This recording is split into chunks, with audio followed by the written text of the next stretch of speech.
So I just want to start by taking a moment to point out the obvious. Look, a sales guy like me making a video about another salesperson and how horrible the experience it was. And I just want to be clear, okay? I hate the public as much as the next sales guy, just so we're all clear. With that being said, you have to be a little bit more tactful when dealing with them, particularly if you hate them as much as I do, because otherwise you just end up shooting yourself in the foot, really. And this is going to be a story precisely about how that happened just a few moments down the road for me here in lovely Arlington, Texas. So as is often the case, my car, TL, Acura, whatever, it broke, bunch of whatever. That's what old cars do, so you budget for it. My car, on average, purchase price and repairs costs about $500 per month. Now that's not going to be, it's not an even number like that. It might not break for 6 months and then it'll trans dropped. Oh well, there's another one. So for that 6 months, divide out that $3,500. There's your payment for that. So I got to thinking, I thought, well, if that's what it's been, then why don't I just go buy a new car? Because here in Texas, again, the car insurance is so staggeringly cheap compared to what I'm used to in Michigan. You know, it's $80 a month more for full coverage on a brand new car than it is on my car.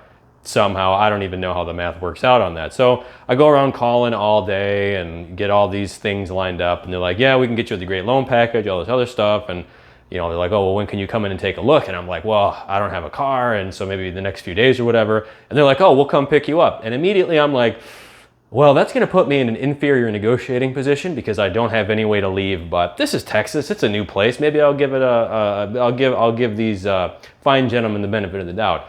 No, not the case. So they come pick me up in this. I think it was a 2022 Kia, some crossover. I can't stand crossovers. It's like the worst of having a minivan and a small SUV. I don't know if you have one. No offense. I can't stand them. Never gonna buy one. You know, it rode smooth, but my 2007 with 265,000 miles on it rode smooth too. So it's like, you know, it's more the downtime is the biggest thing. So when you have a brand new car, yes, it's gonna cost the same as an older car, but generally, especially before that 100,000 mile mark, you know, you're not gonna be like me where 1 to 3 days a month, almost every month, your car's down in the shop and you're sitting dead in the water. Normally not a problem, but I just moved down here, so I'm trying to get things going and sacrificing what's gonna amount to about 3 days. I mean, that cost me quite a bit. If I had a brand new car, it wouldn't be the issue. So here we arrive at today with the beginning of the story. So they, like I said, walk outside, pick me up. I get in this Kia and the interior looks like shit. I'm like, I can't, this is a $35,000 car and this is what the interior looks like.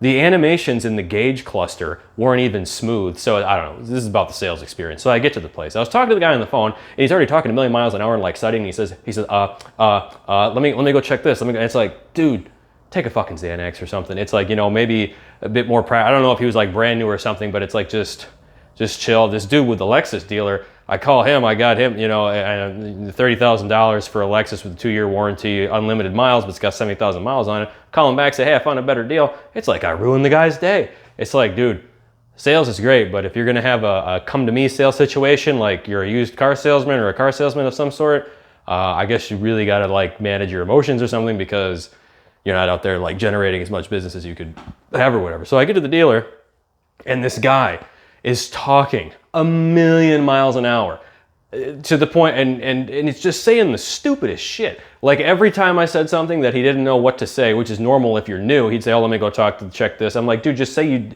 don't have to make up some lie about what you're doing and a different lie every single time. Just tell me you don't fucking know and then go and do it. He had a good heart, decent guy, whatever. Definitely not being a dick, just very incompetent and just full of shit. Like in these newer cars, again, a horrible feature of them is that instead of having a gear selector that you move like this, you push a fucking button. So you push a button to go into, you get park, reverse, and drive. I says, well, he's like, well, what don't you like about the car? I was like, well, for starters, this gear selection thing is bullshit. He tells me, I shit you not. He goes, well, it's safer that way. You wouldn't realize how common it is. Again, I'm not joking. You wouldn't realize how common it is for people to pull into their garage and get out of the car before they put it into park. So this is safer. I'm like, what? So what if you, what?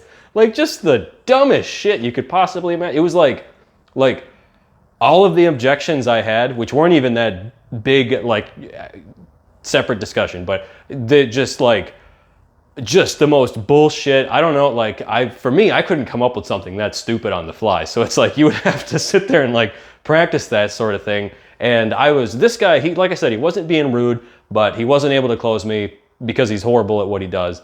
and also because there were legitimate encumbrances I told them over the phone, I says, I warned him, I says, if I get there and I don't like anything, I'm not going to buy it. I'm not planning on buying anything now. And I said specifically, I said, if you think you can corner me because I don't have a ride, I will get very mean. Because I do that. And I'm a very nice guy until I'm not. So the story goes on. He's like, oh, you don't like the Sonata? Here, check out the Elantra or whatever. All these new cars suck ass. It's like, you know what? I'm just going to go buy another old one so I have 2 old cars so I can not ride in a faggot mobile everywhere I go for $35,000 or whatever. It's just like, I can't even do it. So he goes and gets the big guns, the manager, after many more instances of ridiculous things to try and justify something that I didn't like about the vehicle. He goes and gets the manager, and the manager's like, so what can we do to earn your business today? And I was like, well, first of all, that was completely disingenuous the way you said that.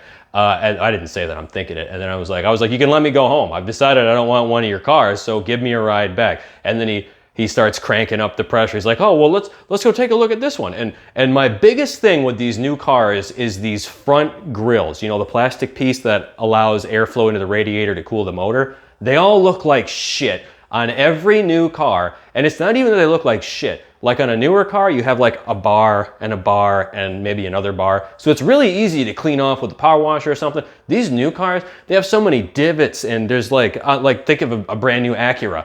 Instead of a solid piece of plastic, it's a bunch of little plastic dots. It's like, oh God, can you imagine cleaning that? Looks like hell. What, you hit a bird, it's gonna bust out half the front fucking, it's just, I couldn't believe it. So he sits there, he's like, well, I mean, all our newer cars are gonna have that problem. They gotta have holes in it to let air in. And I'm like, do I look like a fucking retard to you? Like, you don't think I know that when a car is at speed, it needs air to cool the motor? I'm wearing glasses, dude. I use words that are larger than 2 syllables, so obviously at this point he's getting frustrated with me. And it's like I told you guys beforehand, I ain't buying no fucking car.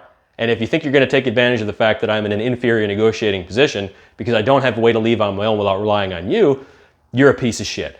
So he keeps showing me other stuff, getting more and more attitude, and don't get me wrong, I've been a dick to more prospects than there are stars in the sky, but that's generally because they deserved it. In this situation, I don't think I was acting in such a way that warranted such a reaction. So he's like, well, I don't think you're gonna like anything here, and da. I'm like, dude, is this how you and we start going back and forth and whatever, and he's like, well, let me get you my card. I said, yeah, you can keep your fucking card, dude. I'm getting the fuck out of here. And then his little minion keeps trying to push me. He's like, this, that, and the other thing. And I just fucking lost it. I was like, listen, dude, I'm not buying your stupid fucking cars. Both of you are full of fucking shit.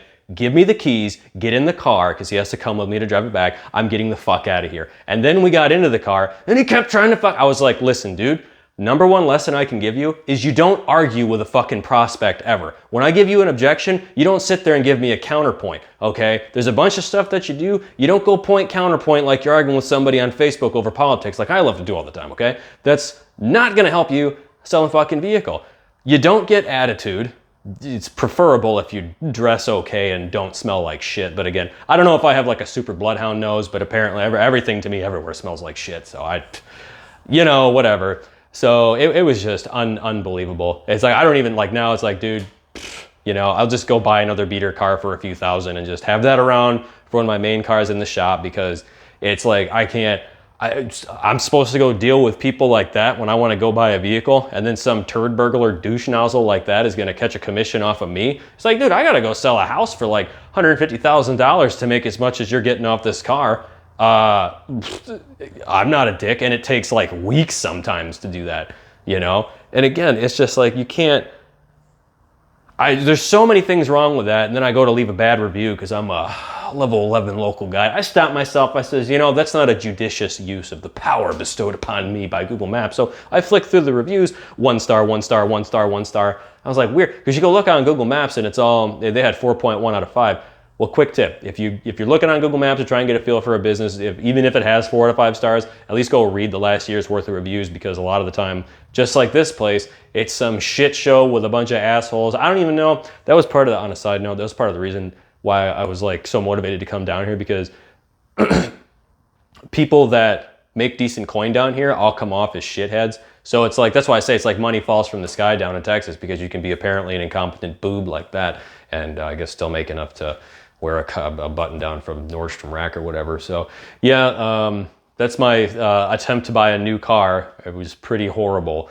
I was like, this is what, because I hadn't been on a used car lot for like 7 years, and now it's like, well, this is why. I'll just go find somebody on Craigslist, cash advance or something, I don't know. But yeah, watch out for used car dealers. I'm sure there's got to be a niche somebody could satisfy to go negotiate for people who are buying cars, because that was probably the most unpleasant interaction with people. Like, I've knocked on 1,500 doors and not had that much negative energy from interacting with two people. And I know car salesmen have this negative vibe. Obviously, I know all of them aren't like that, and there's plenty of realtors that are raging pieces of shit, but it's like, that is just not cool. So hopefully you got a little chuckle there. Wish me luck. I need a car. I've been cooped up in this house for 2 days. I'm going bananas. So yeah, have a nice night, everybody. Day, whatever.